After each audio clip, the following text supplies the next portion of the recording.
So hello everyone guys, कैसे हो आप सभी लोग। Welcome to the engineering video series. या सिरीजमध्ये मी तुम्हाला पूर्ण इंजिनिअरिंगच्या टॉपिकवर व्हिडिओज प्रोव्हाइड करणार आहे, जे व्हिडिओज तुमच्या कॉलेज लाईफसाठी खूप हेल्पफुल व्हिडिओज असणार आहेत। आणि ह्या सिरीजमधली ही एक पहिली व्हिडिओ आहे आणि ह्या व्हिडिओमध्ये आपण डिस्कस करणार आहोत की तुम्हाला फर्स्ट इयर ऑफ इंजिनिअरिंगमध्ये नक्की कोणते कोणते सब्जेक्ट असणार आहेत, कोणते मोस्ट डिफिकल्ट सब्जेक्ट आहेत, कोणते इझिएस्ट सब्जेक्ट आहेत जे तुम्ही एक्झामच्या आदल्या रात्री पण कव्हर करू शकता, आणि कोणते कोडिंग लँग्वेजेस तुम्हाला फर्स्ट इयरमध्ये शिकायचे आहेत। तर हे सगळे टॉपिक आपण आजच्या व्हिडिओमध्ये बघणार आहोत। सो तुम्ही ही व्हिडिओ शेवटपर्यंत नक्की बघा। फर्स्ट ऑफ ऑल, इंजिनिअरिंगच्या फर्स्ट इयरमध्ये तुम्हाला सगळ्यांना कॉमन सब्जेक्ट असतात। कॉमन सब्जेक्ट म्हणजे काय, तुम्ही कुठल्याही ब्रांचमध्ये असाल, तुम्ही पाहिजे तर CS ब्रांचमध्ये असाल, IT ब्रांचमध्ये असाल, ENTC, मेकॅनिकल, सिव्हिल किंवा इतर कुठल्याही ब्रांचमध्ये असाल, तुम्हाला फर्स्ट इयरमध्ये सगळ्यांना सेम सब्जेक्ट असतात। सेकंड इयरपासून ब्रांच वाईज सब्जेक्ट चेंज होतात, बट फर्स्ट इयरमध्ये सगळ्यांना सेम सब्जेक्ट असतात। आणि तुमचं फर्स्ट इयर 2 सेमिस्टरमध्ये डिवाइड केलेलं असतं, सेमिस्टर 1 अँड सेमिस्टर 2। आता सेमिस्टर 1 मधला जो सगळ्यात पहिला सब्जेक्ट आहे तो आहे इंजिनिअरिंग मॅथमॅटिक्स 1। आणि हा जो इंजिनिअरिंग मॅथमॅटिक्स 1 सब्जेक्ट आहे हा one of the most difficult subject आहे, कारण की मोस्ट ऑफ दी मुलं ह्या सब्जेक्टमध्ये फेल होतात। आता ह्या सब्जेक्टमध्ये की काय काय टॉपिक्स असतात, सो बघा, जे तुम्हाला 12वीला मॅथमॅटिक्सच्या पार्ट 2 मध्ये चॅप्टर्स होते, जसे की इंटिग्रेशन, डिफरन्सिएशन, डिफरन्शियल इक्वेशन, जे मोस्ट ऑफ दी मुलांनी ऑप्शनला टाकले असणार। मला माहिती आहे तुम्ही हे चॅप्टर ऑप्शनला टाकले होते ना, येस। आता परत हे इंजिनिअरिंग मॅथमॅटिक्समध्ये आलेले आहेत। आता इंजिनिअरिंग मॅथमॅटिक्समध्ये थोडंसं आहे ॲडव्हान्स व्हर्जनमध्ये, जसे की तुम्ही 12वीपर्यंत तुम्ही फक्त सिंगल इंटिग्रेशन केलं होतं, बट आता इंजिनिअरिंग मॅथमॅटिक्समध्ये तुम्हाला double integration, triple integration, complex integration असे काय काय तुम्हाला चॅप्टर्स असणार आहेत। तर हे सगळे तुम्हाला शिकावं लागणार आहे। आता जर तुम्हाला ह्या सब्जेक्टमध्ये फेल नसेल व्हायचं, तर आत्तापासून तुम्ही 12वीचे जे पण काही तुमचे फॉर्म्युलेज आहेत, जसे की तुमचा इंटिग्रेशनचा फॉर्म्युला, डिफरन्सिएशनचा फॉर्म्युला, डिफरन्शियल इक्वेशन, मॅट्रायसेस, तर हे जे पण काही चॅप्टर्स आहेत त्याचे तुम्ही फॉर्म्युलेज रिवाइज करून ठेवा। पाहिजे तर तुम्ही एका शीटमध्ये लिहून ठेवा, कारण की इंजिनिअरिंगचा अभ्यास करताना तुम्हाला हे सगळे फॉर्म्युलेज खूप युजफुल असणार आहेत। मग दादा, ह्या सब्जेक्टला पास होण्यासाठी आम्हाला खूप जास्त अभ्यास करावा लागेल का? सो बघा, जस्ट जर तुम्हाला फक्त पास व्हायचं असेल तर तुम्ही मिनिमम 5 इयरचे प्रिव्हियस इयर क्वेश्चन्स केलेत तर आरामात तुम्ही ह्या सब्जेक्टमध्ये पास व्हाल। बट जर तुम्हाला पुढे जाऊन गेटची एक्झाम द्यायची असेल, तुम्हाला जर गेटचं प्रिपरेशन करायचं असेल, तर इंजिनिअरिंग मॅथमॅटिक्स हा खूप इम्पॉर्टंट सब्जेक्ट आहे, कारण की मोस्ट ऑफ दी क्वेश्चन गेटच्या एक्झाममध्ये इंजिनिअरिंग मॅथमॅटिक्सचे असतात। सो त्यामुळे जर तुम्ही गेटची प्रिपरेशन करणार असाल तर हा सब्जेक्ट तुम्ही एकदम नीट करा। बट जस्ट तुम्हाला फक्त पास व्हायचं असेल तर तुम्ही मिनिमम 5 इयरचे प्रिव्हियस इयर क्वेश्चन केलेत तर आरामात तुम्ही ह्या सब्जेक्टमध्ये पास व्हाल। नंतर नेक्स्ट सब्जेक्ट आहे इंजिनिअरिंग मेकॅनिक्स। आता इंजिनिअरिंग मेकॅनिक्समध्ये तुम्हाला पूर्ण फोर्सवर अभ्यास करावा लागतो। फोर्सवर तुम्हाला सगळे टॉपिक्स दिलेले असतात, जसे की स्टॅटिक, डायनेमिक, तर असे काही फोर्सवर तुम्हाला टॉपिक दिलेले असतात। सिम्पली ह्याच्यामध्ये तुम्हाला काय शिकावं लागतं की जर तुम्ही एक ब्रिज कन्स्ट्रक्ट करत असाल तर तो ब्रिज कन्स्ट्रक्ट करायच्या आधी तुम्हाला काय काय कॅल्क्युलेशन्स करावे लागतात, की हा ब्रिज आपल्याला कसा कन्स्ट्रक्ट करायचा आहे ज्याच्याने हा ब्रिज बॅलन्स झाला पाहिजे, हा ब्रिज पुढे जाऊन कोलॅप्स नाही झाला पाहिजे, पडला नाही पाहिजे। तर ह्याचे काही कॅल्क्युलेशन तुम्हाला इंजिनिअरिंग मेकॅनिक्समध्ये करावे लागतात। सो असे काही सिमिलर टॉपिक्स असतात ह्या सब्जेक्टमध्ये।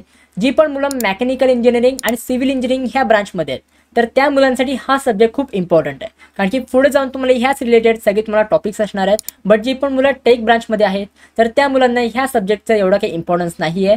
या सब्जेक्टला फक्त पास होण्यापुरती तुम्ही अभ्यास केला तर तुम्ही आरामात ह्या सब्जेक्टमध्ये पास व्हाल। तुम्हाला काय स्ट्रॅटेजी फॉलो करायची आहे, सेम तसंच तुम्ही मॅथमॅटिक्समध्ये फॉलो करणार आहात, की तुम्हाला प्रिव्हियस 5 इयर्सचे क्वेश्चन्स करायचे आहेत, आरामात तुम्ही ह्या सब्जेक्टमध्ये पास व्हाल। बट मोस्ट ऑफ दी मुलांना हा सब्जेक्ट डिफिकल्ट जातो, कारण की ह्या सब्जेक्टमध्ये जास्त थिओरिटिकल पार्ट नाही आहे, ह्याच्यामध्ये जास्तीत जास्त न्यूमेरिकल सॉल्विंग टाईप पार्ट आहेत, ह्याच्यामध्ये तुम्हाला काय काय सॉल्विंग करावी लागते। सो त्यामुळे मोस्ट ऑफ दी मुलांना हा सब्जेक्ट डिफिकल्ट जातो। बट जर तुम्ही आधीपासूनच ह्या सब्जेक्टमध्ये नीट तुम्ही अभ्यास केलात तर नक्कीच तुम्ही ह्या सब्जेक्टमध्ये आरामात पास व्हाल। नंतर नेक्स्ट सब्जेक्ट आहे तो आहे बेसिक इलेक्ट्रिकल इंजिनिअरिंग। ह्याला आपण शॉर्ट फॉर्ममध्ये BEE असं पण बोलतो।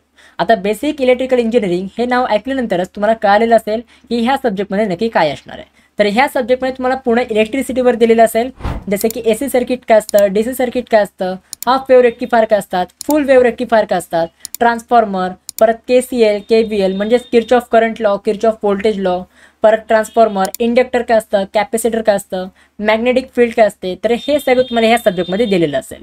आता जी पण मुलं इलेक्ट्रिकल ब्रांच आणि इलेक्ट्रॉनिक ब्रांचमध्ये आहेत तर त्या मुलांसाठी हा सब्जेक्ट इम्पॉर्टंट आहे, कारण की तुमचे पुढचे ब्रांचचे सब्जेक्ट जे पण तुमच्या सेकंड इयरपासून सब्जेक्ट असणार आहेत ते पण सगळे सब्जेक्ट तुमच्या ह्या रिलेटेडच असणार आहेत। बट बाकी जे पण दुसरे ब्रांचमध्ये मुलं आहेत तर त्या मुलांनी ह्या सब्जेक्टमध्ये फक्त पास होण्यापुरती अभ्यास केला तरी पण चालणार आहे। नंतर नेक्स्ट सब्जेक्ट आहे तो आहे इंजिनिअरिंग ग्राफिक्स। काही मुलाला इंजिनिअरिंग ड्रॉइंग असं पण बोलतात।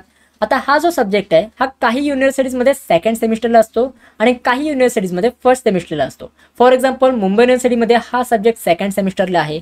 आता हा जो सब्जेक्ट आहे जी पण मुलं मेकॅनिकल आणि सिव्हिल इंजिनिअरिंग ह्या ब्रांचमध्ये आहेत तर त्या मुलांसाठी हा इम्पॉर्टंट सब्जेक्ट आहे, कारण की पुढे तुमच्या ब्रांचचे सब्जेक्ट पण ह्या रिलेटेड असणार आहेत. मोस्टली ह्या सब्जेक्टमध्ये तुम्हाला काय दिलेलं असतं, ह्या सब्जेक्टमध्ये तुम्हाला सगळे ग्राफिक्स काढायचे असतात, एक तुम्हाला ड्रॉइंग काढायची असते. आता तुमच्या 10वी सारखं फ्री हँड ड्रॉइंग नाही काढायचं, ह्याच्यामध्ये तुम्हाला पूर्ण इंजिनिअरिंग ड्रॉइंग काढायची असते. म्हणजे एक तुम्हाला ऑब्जेक्ट दिला जातो, जसे की हा एक माऊस आहे, हा एक ऑब्जेक्ट आहे. तर हा ऑब्जेक्ट तुम्हाला साईड व्ह्यूनी कसा दिसतोय, हा तुम्हाला अप्पर व्ह्यूनी कसा दिसतोय, हा तुम्हाला डाऊन व्ह्यूनी कसा दिसतोय, तर ह्याचं सगळं तुम्हाला एक प्रोजेक्शन काढावं लागतं. आता ह्या प्रोजेक्शनला काय काय नावं पण आहेत, जसे की ऑर्थोग्राफिक प्रोजेक्शन, आयसोमेट्रिक व्ह्यूज. हे तुम्हाला पुढे जाऊन कळेलच की तुमचे कुठले काय प्रोजेक्शन आहेत. बट हा पण सब्जेक्ट खूप इंटरेस्टिंग आहे. बट काही मुलं ह्या सब्जेक्टमध्ये फेल होतात, कारण की ती मुलं कॉलेजमध्ये हे लक्ष देत नाहीत की ह्या सब्जेक्टमध्ये नक्की काय शिकवतात, आपल्याला कसं ड्रॉ करायचं आहे. कारण की हे जर बघायला गेलं तर हे इंटरेस्टिंग पण आहे, पण तेवढंच हे डिफिकल्ट पण आहे. बट जर तुम्हाला ह्याच्यामध्ये इंटरेस्ट असेल तर नक्कीच तुम्हाला एकदम इझी हा सब्जेक्ट असणार आहे. तर ह्याच्यामध्ये ना तुम्हाला ड्रॉइंग पेजवर पण प्रोजेक्शन काढायचे असतात आणि तुम्हाला ऑटोकॅड म्हणून एक सॉफ्टवेअर असतं. ऑटोकॅड तुम्ही जर गुगलला सर्च केलं तर आरामात तुम्हाला ते सॉफ्टवेअर मिळेल. पाहिजे तर त्याची लिंक मी तुम्हाला डिस्क्रिप्शन बॉक्समध्ये प्रोव्हाइड करेन. तर ते एक सॉफ्टवेअर असतं, तर त्या सॉफ्टवेअरवर पण तुम्हाला काय काय प्रोजेक्शन काढायचे असतात. तुम्ही सिम्पली जर यूट्यूबला पण ऑटोकॅड म्हणून सर्च केलं तर तुम्हाला भरपूर सारे व्हिडिओज मिळतील, त्याच्यावरून पण तुम्ही बघू शकता की नक्की हे सॉफ्टवेअर काय असतं. तर हा पण सब्जेक्ट एक इंटरेस्टिंग सब्जेक्ट आहे. तुम्ही जर ह्याच्यावर एकदम मन लावून अभ्यास केला तर तुम्ही आरामात ह्या सब्जेक्टमध्ये पास व्हाल. फक्त ह्याच्यामध्ये कॅल्क्युलेशन्स पण खूप इम्पॉर्टंट आहेत. नंतर नेक्स्ट सब्जेक्ट आहे तो आहे इंजिनिअरिंग फिजिक्स. आता फिजिक्सचं नाव ऐकल्यानंतर बऱ्याच मुलांच्या मनात हे आलं असेलच की यार 12वीमध्ये आपण कसं असं फिजिक्सला पास झालो होतो, आता इंजिनिअरिंगमध्ये फिजिक्सला कसं पास व्हायचं. इंजिनिअरिंगमधलं पण फिजिक्स तेवढंच हार्ड आहे का जेवढं आपलं 12वीमध्ये होतं. तर बघा इंजिनिअरिंग फिजिक्स एवढं हार्ड नाही आहे. जेवढं तुमचं 12वीचे फिजिक्स हार्ड होतं त्याच्यापेक्षा इंजिनिअरिंग फिजिक्स हे सिम्पल आहे. तेच बेसिक कन्सेप्ट आहेत जे तुमचे 12वीमध्ये होते, जसे की semiconductor, intrinsic semiconductor, extrinsic semiconductor, crystallography. तर असेच काय काय बेसिक कन्सेप्ट आहेत. परत काय काय न्यूमरिकल्स पण आहेत, पण न्यूमरिकल्स पण एवढं हार्ड नाही आहेत. तुमच्याकडे कॅल्क्युलेटर पण असतं. येस, इंजिनिअरिंगमध्ये कॅल्क्युलेटर यूज करायला हे अलाव असतं. तुम्ही एक्झाममध्ये पण कॅल्क्युलेटर हे यूज करू शकता. हे नॉर्मल कॅल्क्युलेटर नसतं, तुम्हाला सायंटिफिक कॅल्क्युलेटर हे यूज करावं लागतं. तर हे कॅल्क्युलेटर तुम्ही यूज करून तुम्ही आरामात सगळे न्यूमरिकल्स वगैरे सॉल्व्ह करू शकता. तर एवढं हार्ड नसतं, तुम्ही ह्या सब्जेक्टचं अजिबात टेन्शन घेऊ नका. तुम्ही जर प्रिव्हियस इयर क्वेश्चन्स केलेत, मिनिमम प्रिव्हियस 5 इयरचे क्वेश्चन केलेत, तर आरामात तुम्ही इंजिनिअरिंग फिजिक्समध्ये पास होऊन जाल. नंतर नेक्स्ट सब्जेक्ट आहे इंजिनिअरिंग केमिस्ट्री. आता बऱ्याच मुलांना टेन्शन येतं की दादा 12वीमध्ये केमिस्ट्री होतं, तेवढंच हार्ड आहे का इंजिनिअरिंग केमिस्ट्री. तर बघा इंजिनिअरिंग केमिस्ट्री एकदम सिम्पल आहे. तुमच्या 12वी एवढं इंजिनिअरिंग केमिस्ट्री हार्ड नाही आहे, एकदम सिम्पल आहे. मी तुम्हाला सांगतो, जर तुम्ही प्रिव्हियस 5 इयरचे क्वेश्चन पेपर केलेत तर आरामात तुम्ही ह्या इंजिनिअरिंग केमिस्ट्रीमध्ये पण पास होऊन जाल. आणि खरं सांगतो की हा तुम्हाला इम्पॉर्टंट सब्जेक्ट नाही आहे, बट जी पण मुलं केमिस्ट्री लाईनला आहेत, म्हणजे केमिकल इंजिनिअरिंग त्यांची ब्रांच आहे, त्या मुलांसाठी हा इम्पॉर्टंट सब्जेक्ट आहे. बट केमिकल इंजिनिअरिंग सोडून इतर कुठल्या ब्रांचमध्ये तुम्ही असाल तर तुमच्यासाठी हा इम्पॉर्टंट सब्जेक्ट नाही आहे.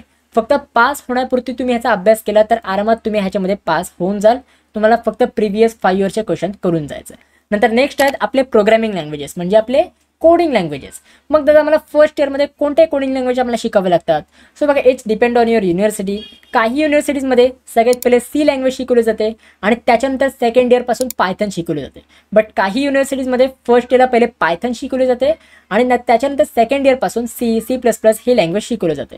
सो कुठले तुमची युनिव्हर्सिटी आहे त्याच्यामध्ये कुठल्या तुम्हाला सगळ्यात पहिली लँग्वेज शिकवली जाते तर ते एकदा तुम्ही बघून घ्या आणि त्या लँग्वेजला तुम्ही प्रिपेअर करायला सुरुवात करा.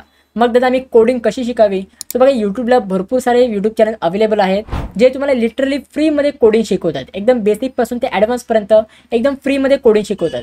सो तुम्ही ते यूट्यूब चॅनल तुम्ही चेकआउट करू शकता. जर तुम्हाला ह्याच्यावर सेपरेट व्हिडिओ पाहिजे असेल, म्हणजे जर तुम्हाला फर्स्ट इयरमध्ये कोणते कोणते यूट्यूब चॅनल फॉलो करायचे आहेत प्रत्येक सब्जेक्टसाठी, तर त्याच्यावर जर तुम्हाला व्हिडिओ पाहिजे असेल तर मला कॉमेंट सेक्शनमध्ये नक्की सांगा. त्या टॉपिकवर मी तुम्हाला नक्की व्हिडिओ प्रोव्हाइड करेन. बट एक मी तुम्हाला सांगतो की हे जे कोडिंगचे सब्जेक्ट आहेत, म्हणजे फर्स्ट इयरला जे तुम्हाला कोडिंगचे सब्जेक्ट असतात हे सगळ्यांना तुम्हाला शिकावे लागतात. जरी तुम्ही टेक ब्रांचमध्ये असाल किंवा नॉन टेक ब्रांचमध्ये असाल, सगळ्यांना हे कोडिंगचे सब्जेक्ट हे शिकावे लागतात, कारण की फर्स्ट इयरमध्ये सगळ्यांना कॉमन सब्जेक्ट असतो. आता हा जो कोडिंगचा सब्जेक्ट आहे हा एकतर तुम्हाला सेमिस्टर 1मध्ये असेल किंवा सेमिस्टर 2मध्ये असेल. तर एकदा तुमच्या युनिव्हर्सिटीचा सिलेबस तुम्ही चेकआउट करून घ्या, त्याच्यामुळे सगळं तुम्हाला समजेल की तुम्हाला सेमिस्टर 1मध्ये कुठले सब्जेक्ट आहेत आणि सेमिस्टर 2मध्ये तुम्हाला कोणते सब्जेक्ट आहेत. तर एवढे जे तुमचे सब्जेक्ट आहेत हे मोस्ट इम्पॉर्टंट आहेत आणि हे सगळे तुमच्या फर्स्ट इयरमध्ये असणार आहेत. कोणते डिफिकल्ट सब्जेक्ट आहेत, कोणते इझी सब्जेक्ट आहेत, हे सगळं तुम्हाला समजलं असेलच. जर हे सगळं तुम्हाला समजलं असेल तर ह्या व्हिडिओला तुम्ही नक्की लाईक करा. आणि जर तुम्हाला पुढच्या कुठल्या टॉपिकवर व्हिडिओ पाहिजे असेल तर ते पण टॉपिक मला कॉमेंट सेक्शनमध्ये सांगा. मी नक्की त्या टॉपिकवर व्हिडिओ बनवायचा ट्राय करेन. सो गाइस आय होप ही तुम्हाला इंजिनिअरिंग सिरीजची व्हिडिओ आवडली असेल. असंच जर तुम्हाला व्हिडिओ पाहिजे असतील तर चॅनलसोबत कनेक्टेड राहा, सबस्क्राईब करून ठेवा आणि मला इंस्टाग्रामला पण फॉलो करा. So guys that's it video. कशी वाटली तुम्हाला ही व्हिडिओ आवडली असेल तर नक्की लाईक करा, शेअर करा, सबस्क्राईब करा. भेटू मग पुढच्या व्हिडिओमध्ये. तोपर्यंत बाय बाय, सी या and have a good day.